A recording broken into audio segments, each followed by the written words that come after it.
Bonjour, bienvenue à vous tous qui êtes derrière votre écran. Nous allons continuer notre étude. Nous sommes en train de regarder Daniel chapitre 11, juste avant le verset 41. Aujourd'hui, nous allons nous arrêter beaucoup sur ce qui se passe dans le monde actuellement, la crise, la guerre en Ukraine, et voir prophétiquement comment cela rentre dans notre structure et qu'est-ce que cela peut vouloir nous dire et où nous allons. Juste avant de commencer, prenons la position de la prière. Seigneur, nous voulons te remercier, t'exalter, te glorifier, t'honorer pour tout ce que tu es. Tu es un Dieu bon, tu es un Dieu grand, tu es un Dieu patient envers nous. Et chaque jour, Seigneur, tu ne cesses de nous montrer, ligne après ligne, précepte après précepte, la façon que tu travailles. Devant tant de beauté, Seigneur, nous ne sommes pas dignes. Mais nous te remercions de prendre le temps de nous instruire. Alors, s'il te plaît, que je ne sois pas vue et que tu sois vue dans ta beauté et que tu puisses nous instruire complètement.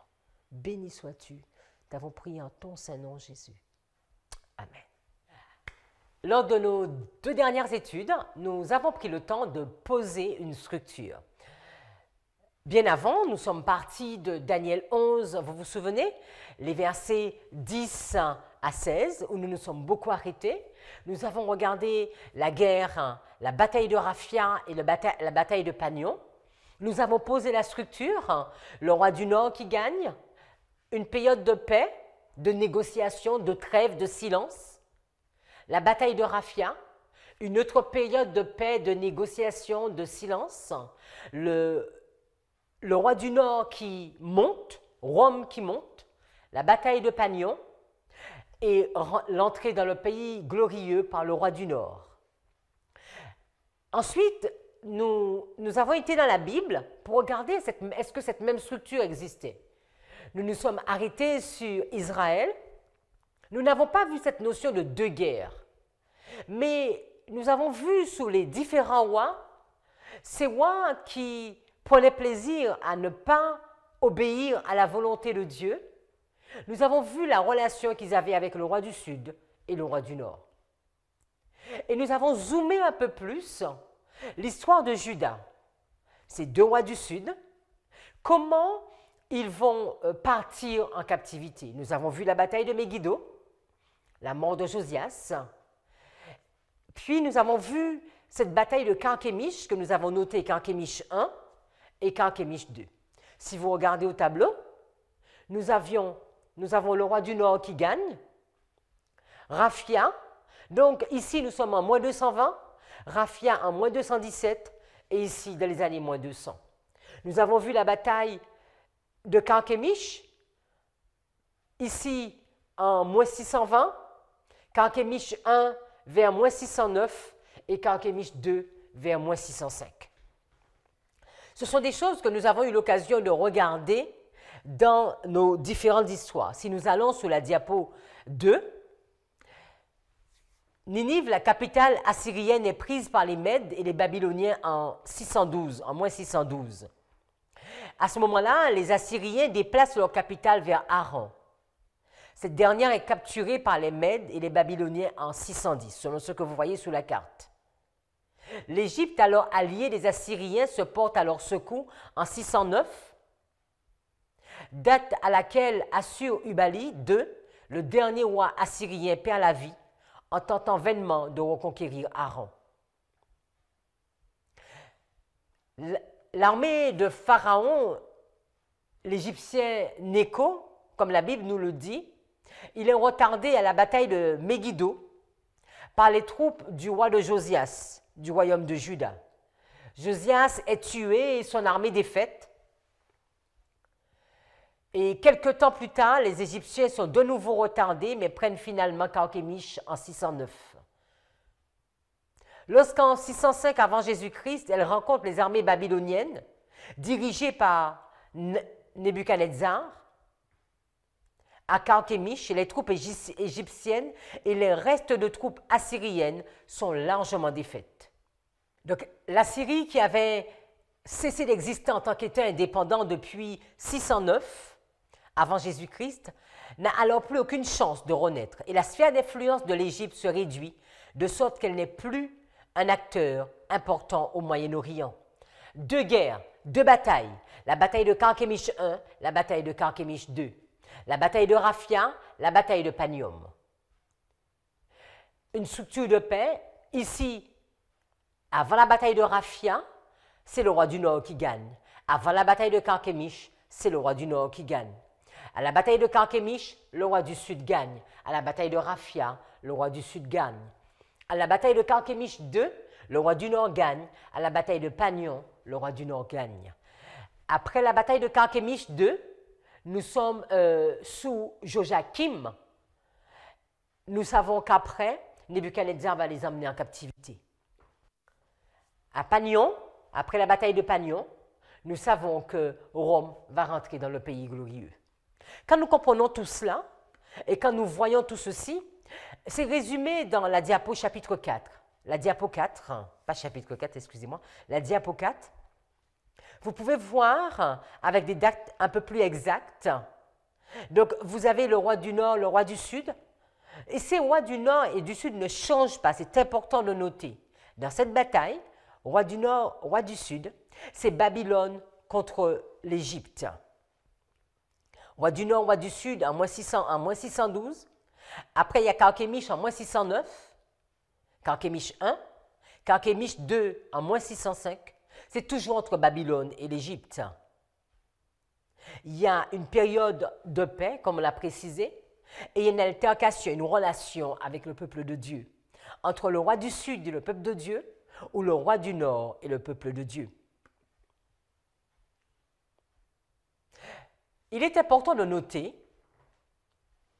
que la bataille de Carchemish, ou les batailles de Carchemish, sont voulues par Dieu. Vous vous souvenez dans ce texte que nous pouvons lire dans 2 Chroniques 35, verset 20, quand le roi Nécho va rencontrer Josias, qu'est-ce qu'il va lui dire? Nous lisons dans 2 Chroniques 35, verset 20, il est dit « Après tout cela, après que Josias eut réparé la maison de l'Éternel, Nécho, roi d'Égypte, monta pour combattre à Carchemish, Carchemish I, sur l'Euphrate. Josias marcha à sa rencontre. Et Nécho lui envoya des messagers pour lui dire « Qu'y a-t-il entre moi et toi, roi de Juda? Ce n'est pas contre toi que je viens aujourd'hui, c'est contre une maison avec laquelle je suis en guerre. Et Dieu m'a dit de me hâter. Ne t'oppose pas à Dieu qui est avec moi, de peur qu'il ne te détruise. » Quand nous regardons ces textes, nous comprenons que cette bataille de Carchemish est voulue par Dieu. 4 ans plus tard, nous savons que c'est sous l'ordre de Dieu que Babylone va venir et va rentrer dans le pays glorieux.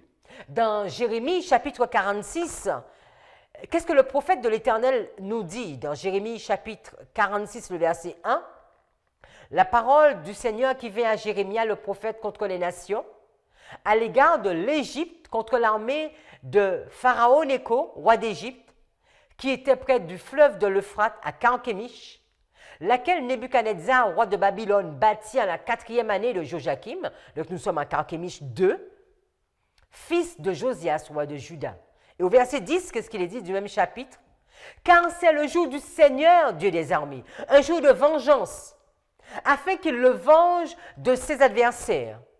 Et l'épée dévorera, et elle sera rassasiée, et sera enivrée de leur sang. Quand le Seigneur Dieu des armées a un sacrifice dans le pays du Nord, près du fleuve de l'Euphrate. Les amis, nous pouvons comprendre que ces 2 batailles, cette structure est voulue par Dieu.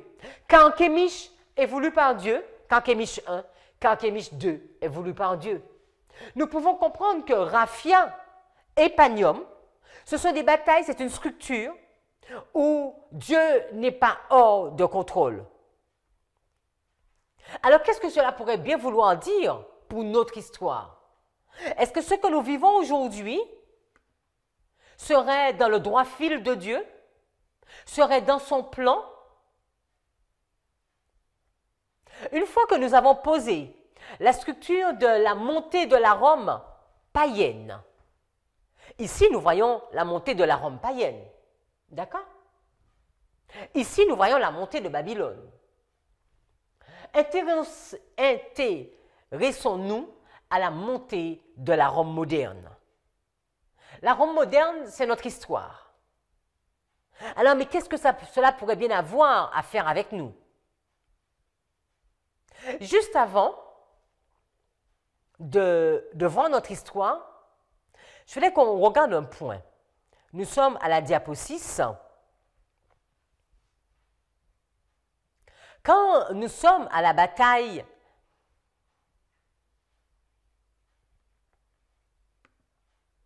de Raphia et de Panion, deux noms différents, si nous regardons sur cette carte, nous voyons la partie en rond, donc le cercle, c'est le foyer de conflit. Et ce foyer de conflit, c'est pour avoir la domination de la Collet-Syrie. La diapo 7, les guerres de Syrie, vous savez qu'il y a eu 6 guerres en Syrie, c'est une série de 6 conflits qui ont opposé le royaume lagide et séleucide durant la période hellénistique, de moins 274 à moins 168, pour la domination de la Collet-Syrie. Après la bataille d'Ipsos en 301 avant Jésus-Christ, Séleucos Ier, donc le roi du Nord, entend étendre sa domination sur la Syrie, tout comme le voudrait Ptolémée Ier, le roi du Sud, roi d'Égypte. Ces conflits ont épuisé humainement et en ressources les deux royaumes et ont conduit à leur destruction finale et leur conquête par Rome et les Parthes. Excusez-moi, les Parthes. Ici, nous voyons, ces batailles sont notées bataille Raphia et Panium. Mais ces batailles, c'est quoi la zone? La zone, c'est la Collet-Syrie. Donc, on va mettre ici.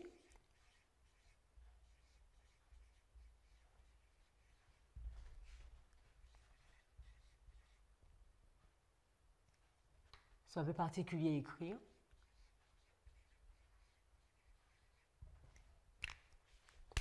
Voilà une zone, c'est ce qui les intéresse, c'est la Collet-Syrie, c'est un secteur, c'est une grande zone qu'on pourrait dire. De même que Carchemish.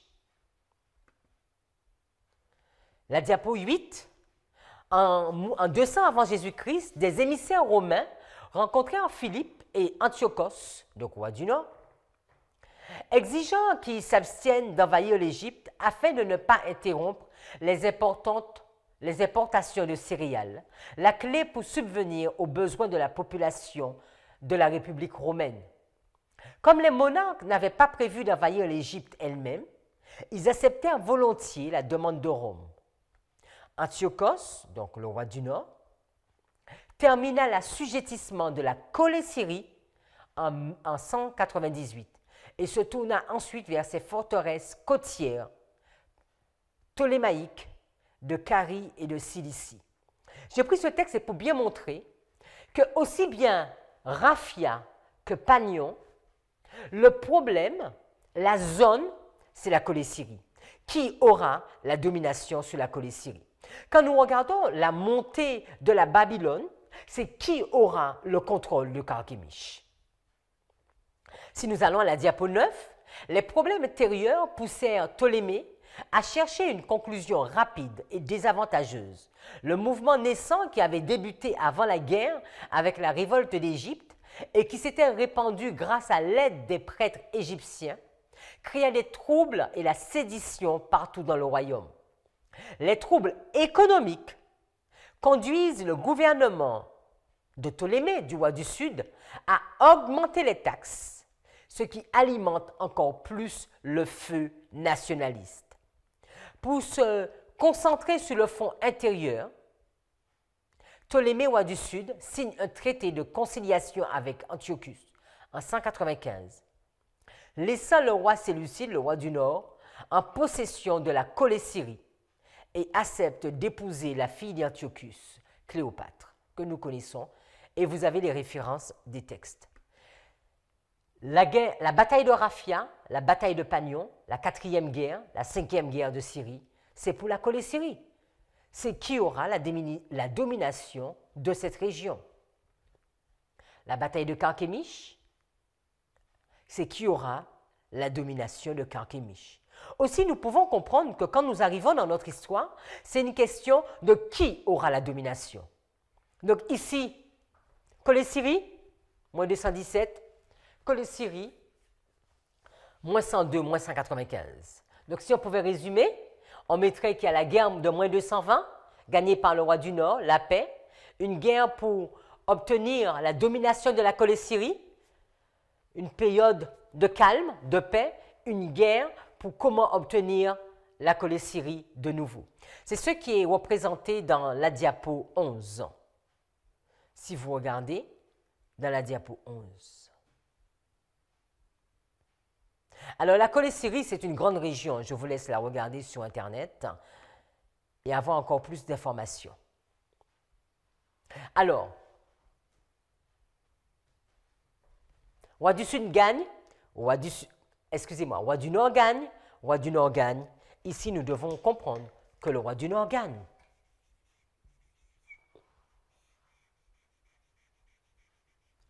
Nous sommes au verset 10, nous sommes en 1989. C'est l'URSS qui explose, le roi du Nord gagne. Ici, c'est Daniel 11, le verset 40b. Le roi du Nord gagne. Le roi du Nord gagne, le roi du Nord gagne, le roi du Nord gagne. C'est la même structure. De 89 jusqu'à une certaine période, nous allons nous rendre compte qu'il y avait la paix sur cette terre. Ou bien une période de négoce, comme vous le voulez. C'est quoi cette date? Quelle est cette date? Quel événement? Nous comprenons, regardez bien. Ici, la bataille est entre Égypte et Syrie. Donc on va mettre ça. Syrie, roi du Nord, Égypte, je vais mettre dans une autre couleur.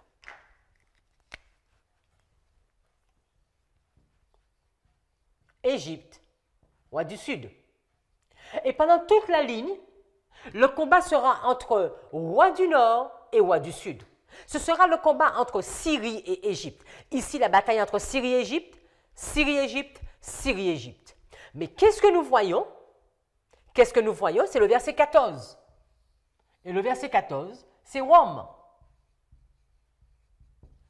Donc, quand nous regardons la structure, Syrie-Égypte se bat, Syrie-Égypte se bat, Rome monte, Syrie-Égypte se bat, Rome rentre dans le pays glorieux.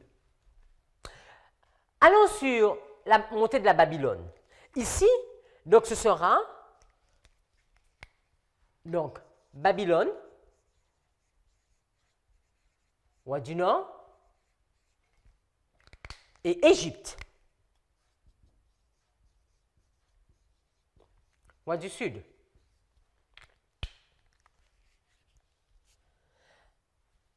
Alors ici, c'est la Syrie. Parce qu'il faut reconnaître que c'est la Syrie qui prédominait ici. Ce n'était pas encore Babylone, c'est la Syrie. D'accord? À Carchemish, c'est Babylone-Égypte. Carchemish 1. Carchemish 2, c'est Babylone-Égypte. Et ici, Babylone rentre dans le pays glorieux. Quand nous arrivons dans notre histoire, nous avons eu le privilège d'étudier Daniel 11, le verset 40. Verset 40, 41, 44 jusqu'à ce jour. Quand nous sommes arrêtés sur le verset 40, nous avons vu en deux parties. 41, le roi du Sud qui frappe le roi du Nord en 1798. Et en 1989, nous avons vu le roi du Nord qui revient et qui rentrait dans les pays du roi du Sud. Vous vous souvenez de cette étude? Avec des chariots et des cavaliers et beaucoup de navires. Nous avons eu l'occasion de bien poser que le roi du Nord, parce que n'oublions pas, ici, si nous regardons cette ligne, la montée de la Rome papale, de la Rome païenne plus précisément. Donc Rome rentre en action dès cette période, dès cette ligne, parce que Babylone était avant Rome. Donc Rome rentre dans cette action et Rome n'a jamais cédé sa place jusqu'à aujourd'hui. Et quand nous arrivons en 89, nous comprenons que Rome, c'est le roi du Nord. Mais Rome vient avec des armées et beaucoup de cavaliers. Et nous avons noté que les États-Unis, USA, c'est l'armée du roi du Nord. Donc je vais noter comme ça, je vais noter armée du roi du Nord.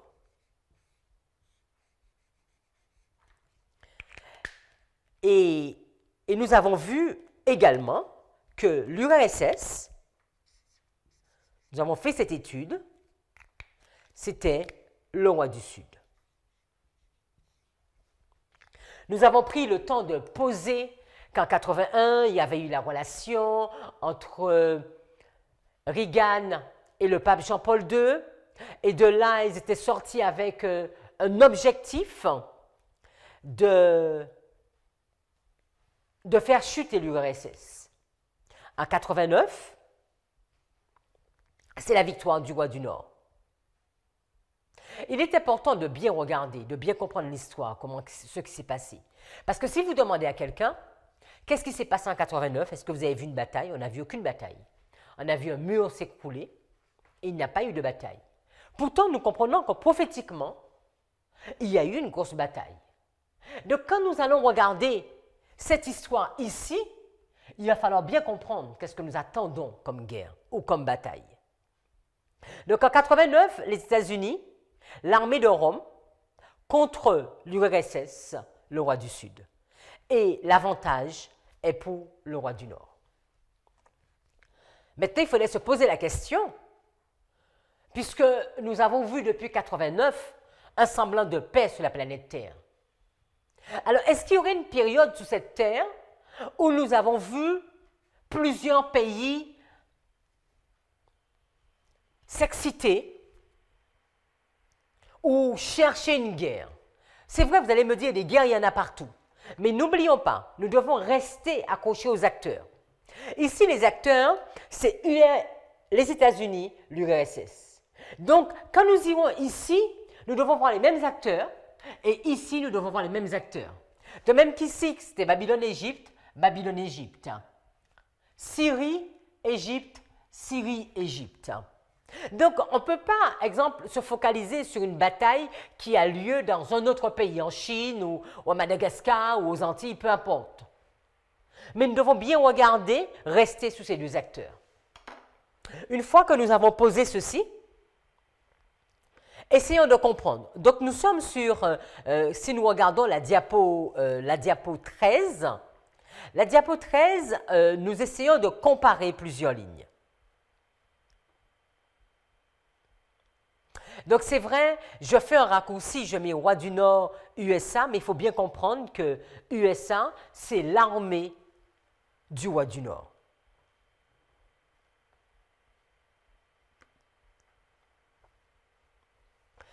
Alors, une fois que nous avons posé ceci,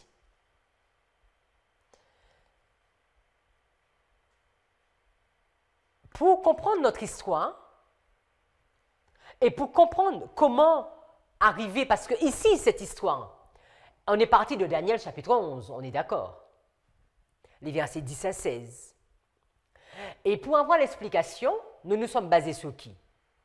Sur l'explication de Uriah Smith. Quand nous allons à la diapo 22, nous l'avons déjà vu dans les études précédentes, mais je remets encore le texte. La diapo 22, il est dit 4 livres spéciaux, Daniel et Apocalypse, la grande controverse, Patriarche et prophète, et Jésus-Christ doivent maintenant aller dans le monde. Les grandes instructions contenues dans le livre Daniel et Apocalypse ont été lues attentivement par beaucoup de personnes en Australie. Ce livre a été le moyen d'amener de précieuses âmes à la connaissance de la vérité. Tout ce qui peut être fait doit être fait pour faire circuler le livre Pensez sous Daniel et Apocalypse. Je sais qu'aucun autre livre ne peut le remplacer. C'est la main aidante de Dieu. Ellen White nous dit que Pensez sous Daniel et Apocalypse, c'est la main aidante de Dieu.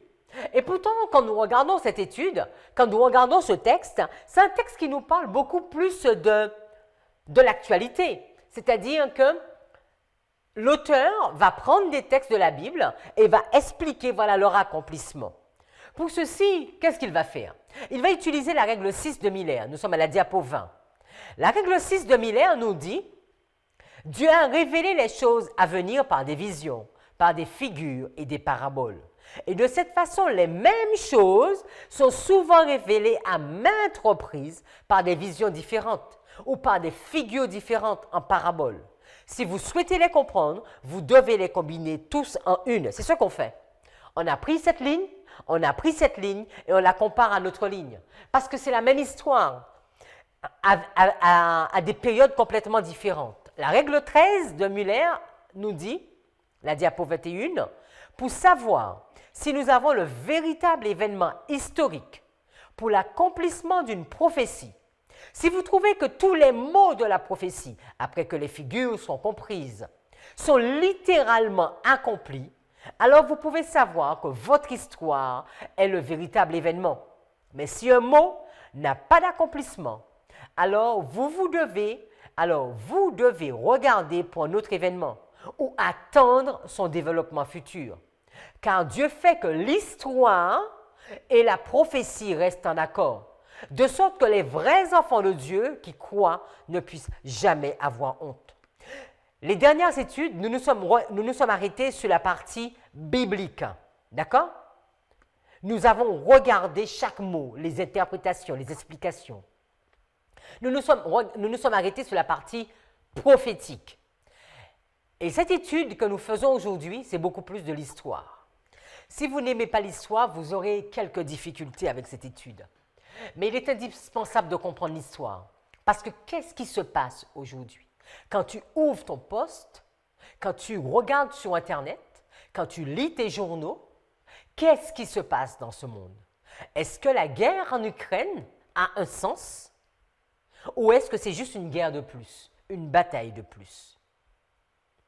Si nous regardons Daniel chapitre 11 à partir du verset 40, nous voyons la papauté avancer et elle va s'élever sur le trône du monde et finalement arriver à sa destruction. Le roi du Nord va fondre sur le roi du Sud, c'est ce que nous voyons au verset 40. Au verset 41, il entre dans le pays glorieux. Au verset 42, il avance même en Égypte. Au verset 43, les Libyens et les Éthiopiens sont également à sa suite. Au verset 44, nous avons cette bonne nouvelle. Et au verset 45, il arrive à sa fin. Voilà ces 6 versets sur lesquels nous ne cessons de regarder depuis déjà plusieurs mois. Et je veux remercier Dieu parce qu'il permet que la réalité rencontre la prophétie, que l'histoire rencontre la prophétie. Nous sommes en 89. Aujourd'hui, nous sommes en 2022. Où placer 2022? Est-ce que je place 2022 ici? Est-ce que je place 2022 ici? Est-ce que je place 2022? Où placer 2022? On ne va pas prendre une pièce et puis faire pile ou face. Il y a une structure à respecter. Alors, pour comprendre cette structure, nous allons déjà nous arrêter, aller un peu avant 89. Et nous arrêter à l'OTAN. Que savons-nous sous l'OTAN? Nous sommes à la diapo 24. L'OTAN, c'est l'organisation du traité de l'Atlantique Nord. L'OTAN a été créée en avril 1949, c'est-à-dire après la Seconde Guerre mondiale. Et l'OTAN s'inscrit dans le début de la guerre froide. L'OTAN est une organisation qui repose sur une alliance politique et militaire entre les États-Unis, le Canada, avec les pays d'Europe. Notons bien, OTAN, c'est États-Unis, Canada et les pays d'Europe. Mais est-ce que ce sont tous les pays d'Europe? Qu'est-ce qui va être fait par rapport aux pays d'Europe? L'objectif de sa création repose sur la nécessité d'instaurer une sécurité au sens global pour tous les pays européens. Cela se fait principalement suite à la Seconde Guerre mondiale, au lendemain de laquelle les Européens estiment qu'il est urgent de renforcer les accords entre les différents pays pour assurer une protection mutuelle et continue. Les États-Unis avaient alors un poids sans pareil, ayant joué un rôle considérable pour le sauvetage et la libération de l'Europe face à l'Allemagne nazie. Nous connaissons tous l'histoire de la Seconde Guerre mondiale et la difficulté que nous avons rencontrée en Europe. Sous cette étude, vous pouvez prendre beaucoup d'auteurs. Il y a beaucoup de textes. Aujourd'hui, il y a une facilité de connaître les informations. Pour ma part, je me suis arrêtée sur un bouquin de Jacques Beau avec d'autres textes. Je ne fais pas sa promotion, mais Jacques Beau, c'est un membre, nous sommes à la diapo 25, c'est un membre du renseignement stratégique suisse. Il est spécialiste des pays de l'Est et chef de la doctrine des opérations de la paix des Nations Unies.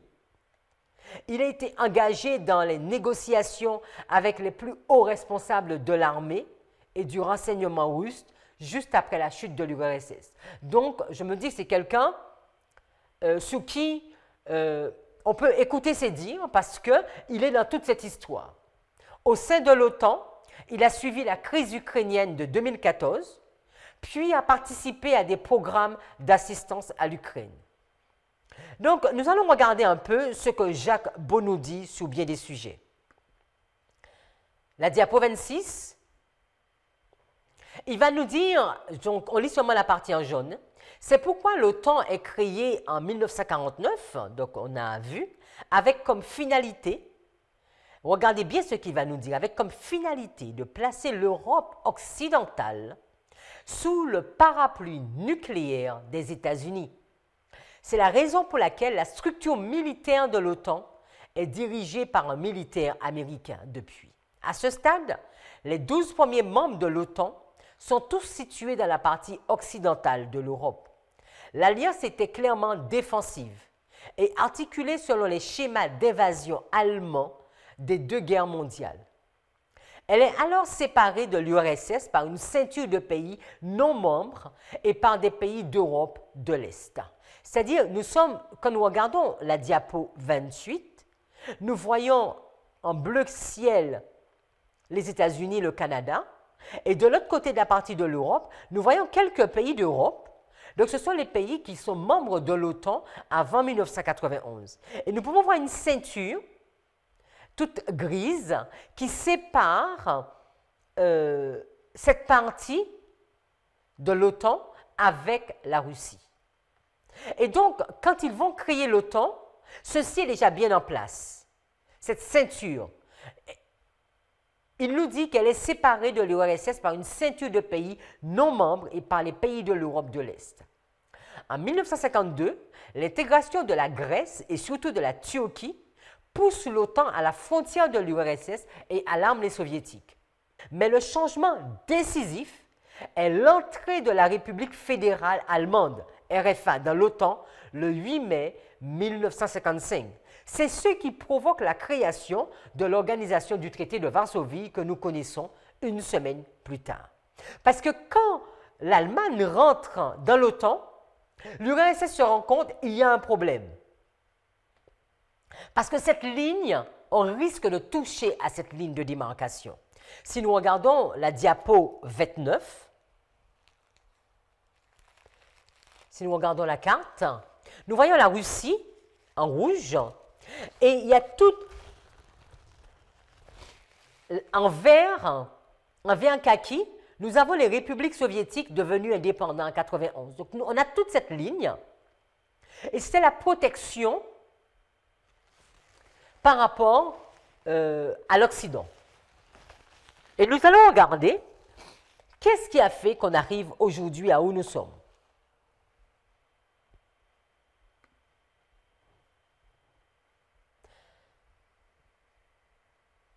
La diapo 30. Alors, à chaque fois, je note les sources. Hein. Là, c'est Courrier International qui va nous dire que les USA et URSS, tous les deux veulent de l'Ukraine. Comme souvent, les Américains ne sont pas restés inactifs dans l'affaire ukrainienne, dont les ramifications sont profondes.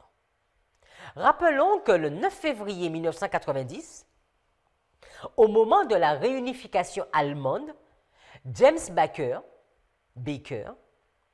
le secrétaire d'État américain de George Bush, avait assuré à Mikhail Gorbatchev, dans la salle Catherine II, au lieu historique du Kremlin, que l'Alliance occidentale n'étendrait pas d'un pouce son influence vers l'Est si Moscou acceptait que l'Allemagne réunifiée entre dans l'OTAN.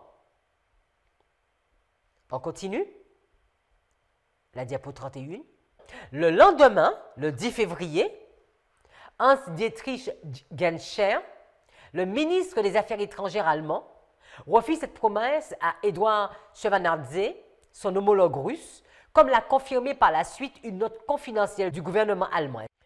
Cette note dit « Nous sommes conscients que l'appartenance d'une Allemagne unie à l'OTAN soulève des questions complexes. Mais une chose est sûre, pour nous, l'OTAN ne s'étendra pas à l'Est. Nous nous souvenons que l'Allemagne a été séparée, RDA-RFA. Et maintenant, il est question, en 89, le mur tombe, nous sommes en 90, l'Allemagne est réunifiée. Et ils se rendent compte que l'Allemagne unie au sein de l'OTAN, c'est un problème, parce que c'est l'Allemagne qui a provoqué la Seconde Guerre mondiale. Et ils vont réitérer cette chose, nous promettons une chose, que l'OTAN ne s'étendra pas à l'Est. Gorbatchev se souvient lui aussi que l'OTAN était convenu de ne pas s'étendre d'un pouce en direction de l'Est. Il a seulement commis une grave erreur. Il a fait confiance à l'Occident et n'a pas fait mettre par écrit cette parole donnée. Donc c'est dans le Courrier international, vous pouvez le lire sur Internet. Ce ne sont pas mes propos. Mais plusieurs vont dire la même chose. Diapo 32. George Kennan, dans le New York Times, en 1997, va dire un peu la même chose. Il a dit ce point de vue, dit sans embâche, est que l'élargissement de l'OTAN serait l'erreur la plus fatale de la politique américaine de toute l'ère de l'après-guerre froide. On peut s'attendre à ce qu'une telle décision enflamme les tendances nationalistes, anti-occidentales et militaristes de l'opinion russe, à ce qu'elle ait un effet négatif sur le développement de la démocratie russe, à ce qu'elle rétablisse l'atmosphère de la guerre froide dans les relations Est-Ouest et à ce qu'elle oriente la politique étrangère russe dans les directions qui ne nous conviennent pas. Si nous regardons, donc là encore, il disait que l'élargissement de l'OTAN serait l'erreur la plus fatale.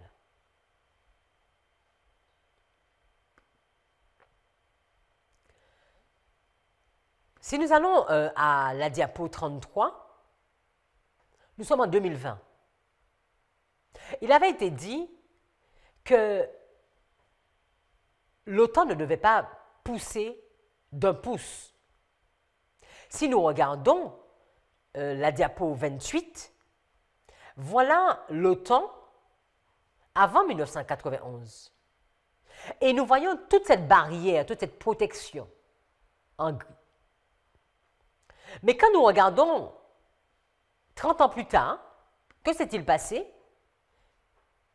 L'Estonie, la Lettonie, la Lituanie, la Pologne, la Slovaquie, la Hongrie, la Roumanie, toute cette protection fait partie de l'OTAN. Mais pourtant, il avait été dit que l'OTAN ne devait pas pousser d'un pouce. Que s'est-il passé? Et aujourd'hui, en 2022, il y a même la Suède et la Finlande qui demandent à rentrer également dans l'OTAN. Que s'est-il passé? Alors, nous voyons l'Ukraine qui, lui aussi, a demandé à entrer dans l'OTAN. Et nous allons comprendre qu'est-ce qui a déclenché tout cela. C'est notre histoire. Si nous regardons les informations de cette semaine, la diapo 34, La Finlande et la Suède aux portes de l'OTAN. Depuis des décennies, la Finlande et la Suède se tenaient à l'écart des alliances militaires. Désormais, pour garantir leur sécurité, les deux pays ont annoncé officiellement vouloir rejoindre l'OTAN dimanche 15 mai 2022. Le président russe, Vladimir Poutine, a mis en garde la Finlande contre une possible riposte. L'OTAN a assuré que les deux pays seraient protégés en attendant une adhésion pleine et entière. L'invasion russe en Ukraine a été un électrochoc pour les deux nations scandinaves. L'OTAN, ce sont les États-Unis.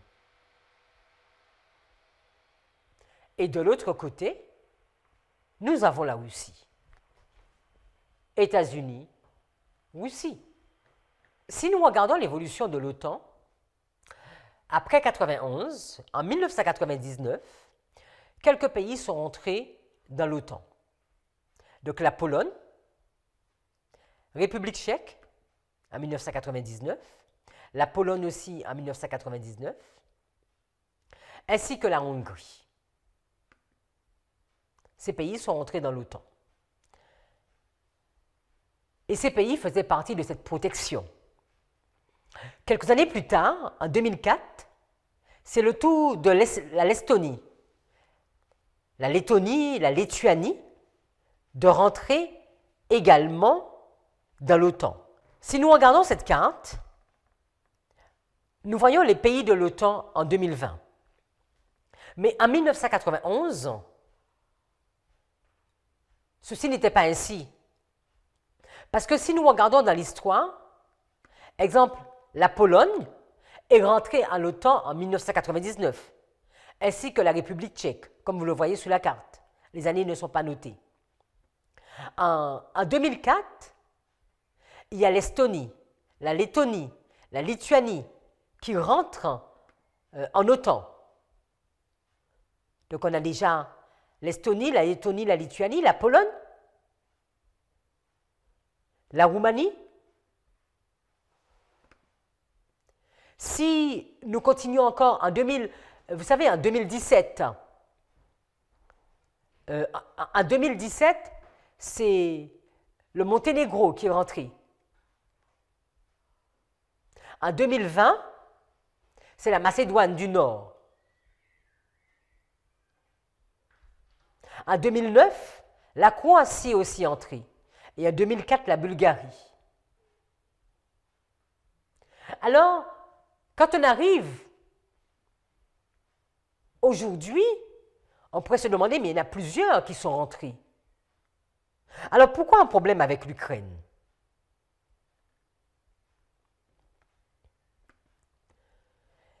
Il faut comprendre le contexte. Et certainement, vous avez entendu parler de l'affaire Maïdan. Nous sommes à la diapo 35 et nous sommes en 2013. Alors, juste avant d'aller sur la diapo 35, allons sur la diapo 38 et regardons la définition de l'Euromaïdan. La diapo 38. Et après, nous reviendrons sur la diapo 35. Euromaïdan est le nom donné aux manifestations pro-européennes en Ukraine. Ayant débuté le 21 novembre 2013, à la suite de la décision du gouvernement ukrainien de ne pas signer un accord d'association avec l'Union européenne au profit d'un accord avec la Russie. Donc c'était soit qu'il entrait dans l'OTAN, dans l'Union européenne, ou soit il restait avec la Russie. Ces manifestations ont été marquées par de fortes violences entre le 30 novembre et le 8 décembre 2013, qui n'ont fait qu'accroître les mouvements de protestation avec entre 250 000 et 500 000 manifestants à Kiev. Du 18 au 21 février 2014, des affrontements ont à nouveau éclaté, faisant plus de 80 morts. Alors, si nous regardons Euromaïdan ou Maïdan, en fonction de comment on va le noter, nous sommes à la diapo 35, il nous est dit que depuis presque tous les pays de l'Est ont intégré l'OTAN. C'est ce qu'on a vu sur la liste. Il avait été dit que l'OTAN ne devait pas pousser d'un pouce, mais presque tous les pays de l'Est ont intégré l'OTAN. Il ne manquait que l'Ukraine pour menacer encore plus la Russie. Donc, toutes ces informations, nous les avons dans le courrier international. Il va nous dire que Victoria Nuland, l'épouse du néoconservateur Robert Kagan, instigateur du projet impérial pour un nouveau siècle américain, durant le mandat de Barack Obama, elle a été nommée porte-parole du ministère des Affaires étrangères, le département de l'État, avant de devenir en mai 2013, écoutez bien, en mai 2013, la même année que Euromaïdan, la secrétaire d'État adjoint américain pour les affaires européennes et eurasiennes. Nous continuons, la diapo 36. Le 5 décembre 2013, au cours d'un sommet de l'Organisation pour la sécurité et la coopération en Europe, l'OSCE, à Kiev, Victoria Nuland a apporté son soutien aux manifestants partisans d'une intégration à l'Union européenne, intégration à l'OTAN. Elle a déclaré « Nous sommes avec le peuple ukrainien qui voit son avenir dans l'Europe ».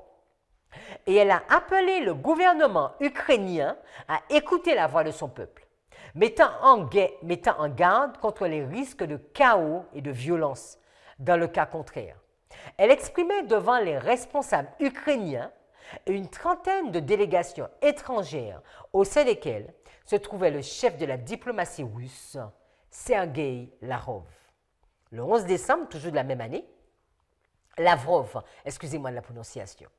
Le 11 décembre, toujours de la même année, elle se rendit place Maïdan, accompagnée de Jeffrey Piat, l'ambassadeur américain en Ukraine. Sur place, elle offrit des gâteaux aux manifestants, dont beaucoup chantèrent « Dieu vous bénisse ». Elle tenta aussi de distribuer l'aumône aux policiers, ne se rendant apparemment pas compte que cela ne se fait pas trop d'accepter de la nourriture de ministres étrangers. Donc là, ce sont les sources courrier internationales, si vous cherchez Euromaïdan ou bien Maïdan. La diapo 37, citons tout d'abord le sénateur, alors là c'est encore une autre voix, donc on a vu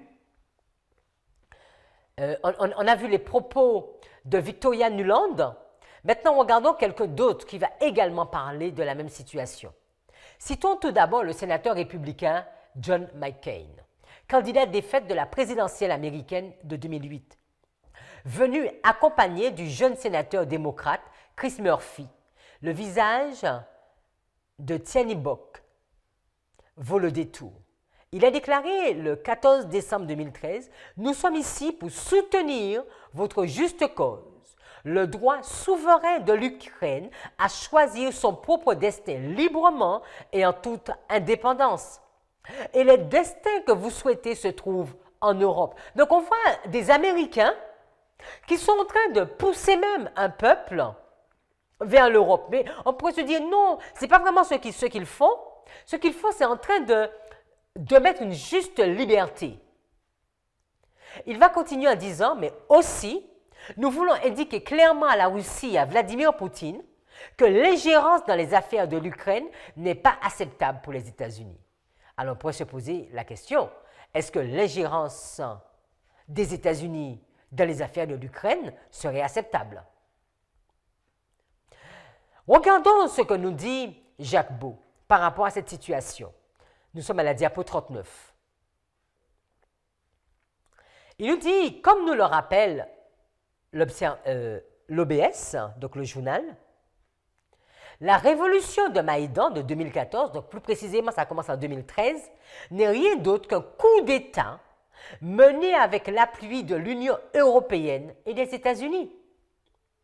Une conversation téléphonique devenue célèbre entre Victoria Nuland, vous vous souvenez qu'on l'avait vu au début, alors assistante secrétaire d'État pour l'Europe et l'Eurasie, et Geoffrey Piat, l'ambassadeur américain, nous sommes à la diapo suivante, 40, l'ambassadeur américain à Kiev, révélé par la BBC, montre que ce sont Américains qui ont sélectionné les membres du futur gouvernement ukrainien au mépris de l'Union européenne et au cours de laquelle Nuland lancera son fameux FZE. Ce que Raphaël Glucksmann appellera une révolution démocratique n'est qu'un coup mené sans aucun fondement légal qui a renversé par la force un gouvernement dont l'élection avait été qualifiée par l'OSCE de transparente et honnête, qui avait offert une démonstration impressionnante de démocratie. D'ailleurs, par la suite, le président démocratiquement élu sera condamné pour haute trahison pour avoir défendu l'ordre constitutionnel. Donc, je vous invite à continuer à regarder dessus. Mais là, plusieurs auteurs lèvent la voix pour montrer que c'est de l'ingérence des États-Unis. Et ceci s'est passé en 2013. Quand l'Ukraine, est-ce que c'est l'Ukraine qui voulait entrer dans l'OTAN ou est-ce que c'était les États-Unis qui voulaient pousser l'Ukraine à entrer dans l'OTAN?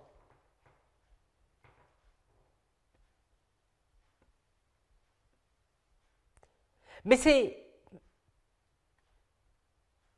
pourquoi l'Ukraine? On pourrait se poser cette question, pourquoi l'Ukraine? Nous sommes à la diapo 41. Depuis l'implosion de l'Union soviétique et son indépendance en 1991, l'Ukraine se développe beaucoup plus difficilement que ses voisins Hongrie, Slovaquie, Pologne à l'ouest et Russie à l'est.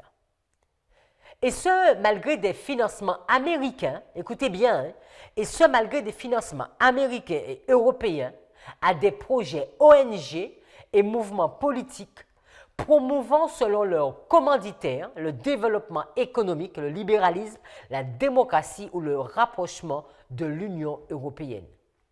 Ces financements se font par l'intermédiaire d'ONG, comme la Fondation Carnegie ou l'International Renaissance Foundation, ou via des programmes européens. La part du gouvernement américain dans ces financements a dépassé 5 milliards de dollars depuis 1991. Nous continuons la diapo 42. Au niveau géopolitique, l'Ukraine est considérée comme à la frontière entre les influences économiques et politiques de l'OTAN et de la Russie. L'Ukraine est considérée comme à la frontière entre les influences économiques et politiques de l'OTAN et de la Russie. Viktor Yushchenko, clairement pro-européen et pro-OTAN, accède à la présidentielle en 2005, puis est battu en 2010 par Viktor Yanukovych, qui à l'inverse est considéré comme proche de la Russie. Si nous continuons, la diapo 43, selon un sondage en décembre 2008, 44,7% de la population ukrainienne s'était dite favorable à une adhésion de leur pays à l'Union européenne, tandis que 35,2% des sondés s'étaient dit contre. En 2013, alors que l'Ukraine est proche du défaut de paiement, nous sommes à la diapo 43, et qu'elle enregistre de plus une récession de 2%, il lui reste, fin novembre 2013, 18,19 milliards de dollars de réserves de change et elle doit en 2014 rembourser 7 milliards de dollars à ses créanciers.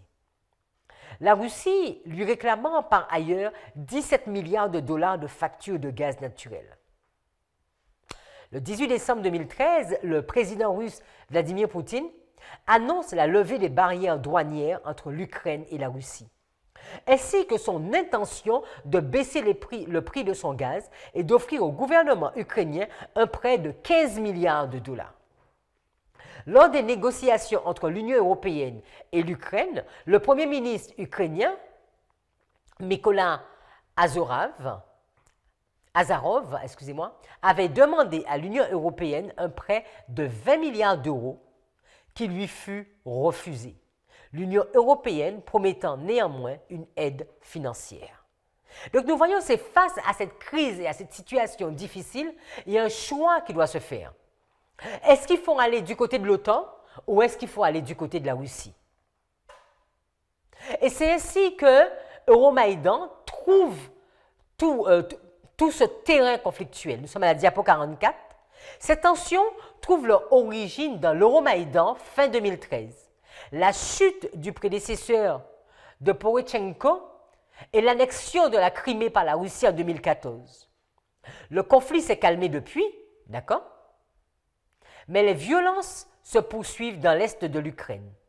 4 soldats ont été tués par des séparatistes ces derniers jours. L'Ukraine reste une nation en conflit, endettée et en crise, et la visite de John Bolton ne devrait rien changer à cela. Donc c'est ce qu'on lisait en 2018.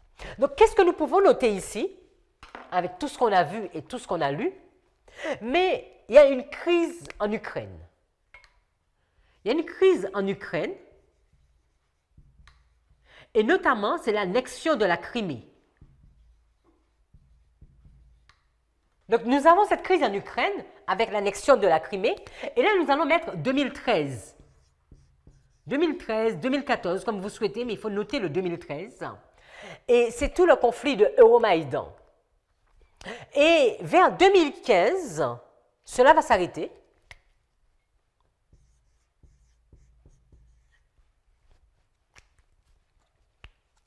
Dans le texte que nous avons dit, il est bien noté que le conflit s'est calmé depuis, mais les violences se poursuivent. Donc c'est vrai que quand nous regardons l'histoire aujourd'hui, on pourrait se poser la question, qu'est-ce que ça veut vraiment vouloir dire paix et négoce? Parce que aujourd'hui, on a l'impression, ou bien avant 2022, pour nous, tout était calme. Alors que si on demande aux personnes qui sont sur le terrain, est-ce que c'est si calme que cela? Je ne crois pas qu'ils étaient en train de prendre des croissants ensemble. Regardons la diapo 45. Donc, ici, nous comprenons, c'est sur le terrain de l'Ukraine. Mais c'est une bataille qui a lieu entre qui et qui? Entre USA et Russie. Et c'est ce qu'il faut noter. Et c'est ce qu'on a voulu chercher à comprendre. Regardons ce qu'ils disent dans le Nouvel Observateur. La diapo 45. Le coup d'État ukrainien a bien été piloté par les États-Unis. L'arroseur arrosé. L'arroseur arrosé rigole Olivier Bérouillère sur son site lescrises.fr en transcrivant la fameuse discussion téléphonique piratée entre Olivia Nuland, donc ce qu'on a vu, ce que Jacques Beau disait aussi, sous-secrétaire d'État américain pour l'Europe et l'Eurasie d'Obama, et l'ambassadeur américain en Ukraine, Geoffrey Piat. Dire qu'il y a encore pourquoi que Poutine est le seul responsable de la crise ukrainienne. Bon, ça va, vous avez compris. Qui osera dire après ça que les États-Unis d'Obama n'ont pas récupéré ce qui était au départ un mouvement de révolte populaire pour piloter directement un coup d'État ukrainien? On notera qu'en s'excusant officiellement pour sa sortie sur ses pâles comparses européens, Victoria Nuland a de fait authentifié la réalité de cette conversation. Donc, la présence des États-Unis dans ce conflit. Si nous allons à la diapo 46, parce que c'est vrai que souvent, quand vous regardez, on pense que c'est juste quelque chose entre l'URSS et la Crimée. Mais si il y a une bataille ici, la bataille ici, c'était le territoire, c'était la Colésyrie. Ici, c'était Kankemish. Et nous allons nous rendre compte que nous sommes dans un problème où le terrain, c'est l'Ukraine. Donc, nous aurons Ukraine 1 et nous aurons Ukraine 2. Et Ukraine 1, c'est la bataille de la Crimée. Et c'est un problème entre les États-Unis et la Russie. Qui aura le monopole de l'Ukraine? Est-ce que l'Ukraine va rentrer dans l'OTAN ou est-ce que l'Ukraine ira en Russie? L'annexion de la Crimée, la diapo 46, l'annexion de la Crimée fait référence à l'évasion de la péninsule de Crimée en Ukraine, menée par la Fédération de Russie en février et mars 2014, et à son rattachement ultérieur à la Russie. Cet événement a eu lieu au lendemain de la révolution ukrainienne 2014 et fait partie du conflit russo-ukrainien. La crise de Crimée est une crise diplomatique internationale consécutive à l'occupation de la péninsule de Crimée par des troupes pro-russes non identifiées, puis à des mouvements des troupes de l'armée de terre russe près de la frontière ukrainienne à partir du 28 février 2014. Continuons. Donc tout ce texte, il est pris de Wikipédia. Il nous dit encore, le déploiement de ces troupes sans violence fait suite à l'Euromaïdan, donc qu'on avait vu. Vous voyez, tout ceci, c'est lié à cela. C'est ça. C'est le même problème. Et on verra que ici aussi, c'est également lié à l'Euromaïdan, où la Crimée ira. Il nous est dit, le déploiement de ces troupes sans violence fait suite à l'Euromaïdan en Ukraine. Vous vous souvenez que Euromaïdan 2014, le choix des Ukrainiens, une partie veut faire partie de l'OTAN, et une autre partie veut rester avec la Russie, qui aboutit à la destitution du président ukrainien Viktor Yanukovych le 22 février 2014. La Russie considère que le nouveau gouvernement ukrainien est illégitime. Le gouvernement ukrainien d'Olexandre Turchinov accuse la Russie d'évasion et d'occupation armée, tandis que la Russie nie être à l'origine de la présence de soldats russes en Crimée et affirme que ces soldats sont des forces locales d'autodéfense, tout en évoquant la possibilité d'envoi de troupes en Ukraine. Le 11 mars, donc toujours 2014, le Parlement de Crimée déclare l'indépendance de la République de Crimée, réunissant la République autonome de Crimée et Sébastopol. Le 18 mars 2014, à la suite d'un référendum tenu le 16 mars, le gouvernement russe annonce que la République de Crimée, correspondant à l'ancienne République autonome de Crimée, et la ville de Sébastopol, anciennement ukrainienne, deviennent de nouveaux sujets de la Fédération de la Fédération de Russie. Et le gouvernement ukrainien commence alors à retirer ses troupes de Crimée. Au niveau international, les États-Unis, l'Union européenne et d'autres pays s'opposent à la Russie, l'accusant de violer le droit international et la souveraineté de l'Ukraine. Plus précisément, l'Assemblée générale de l'ONU a adopté le 27 mars 2014, avec 100 voix pour et 11 contre, une résolution non contraignante qui dénonce le référendum en Crimée et le rattachement de cette péninsule à la Russie. Mais 58 pays se sont abstenus et une vingtaine n'ont pas pris part au vote. Nous avons beaucoup d'informations sur ce sujet. Ici, c'est la Russie qui gagne. Le roi du Sud a gagné dans cette bataille, a annexé la Crimée et a pris ce territoire. Et nous l'avons vu. Alors maintenant, nous devons nous attendre à une période de paix ou de négociation et revoir une autre bataille sur ce même terrain pour l'Ukraine. Comme nous avons vu cette même bataille pour la Syrie et cette même bataille pour Carchemish. Alors, je pense que nous commençons à mieux comprendre notre histoire et à comprendre où nous nous situons de tout cela. Si nous regardons la diapo 49, nous résumons USA-Russie en 89, le roi du Nord, Rome, mais l'armée du roi du Nord, c'est les États-Unis, donc rapidement, je dis que USA c'est roi du Nord, mais nous comprenons que c'est l'armée du roi du Nord, parce que Rome ne change pas et Rome est toujours là. Donc ici, l'armée du roi du Nord gagne. Il y a une période de paix, de calme qu'on a vu.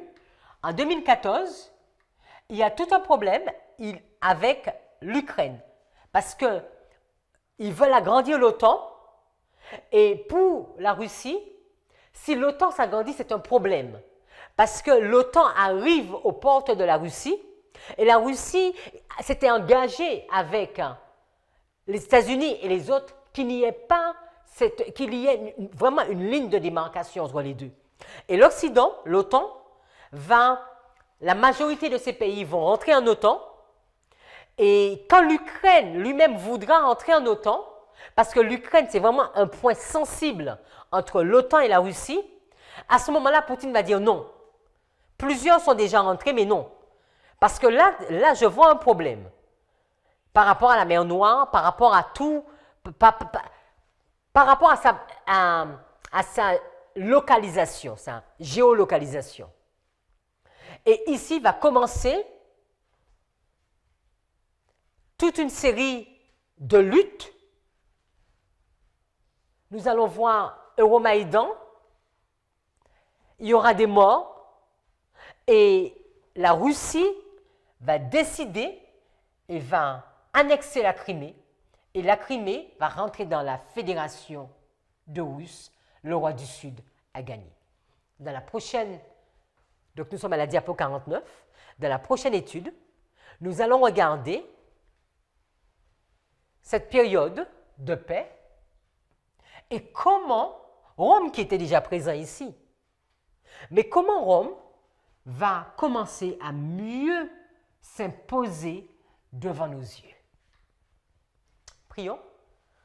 Seigneur, nous voulons encore te remercier pour tes bénédictions et tes grâces.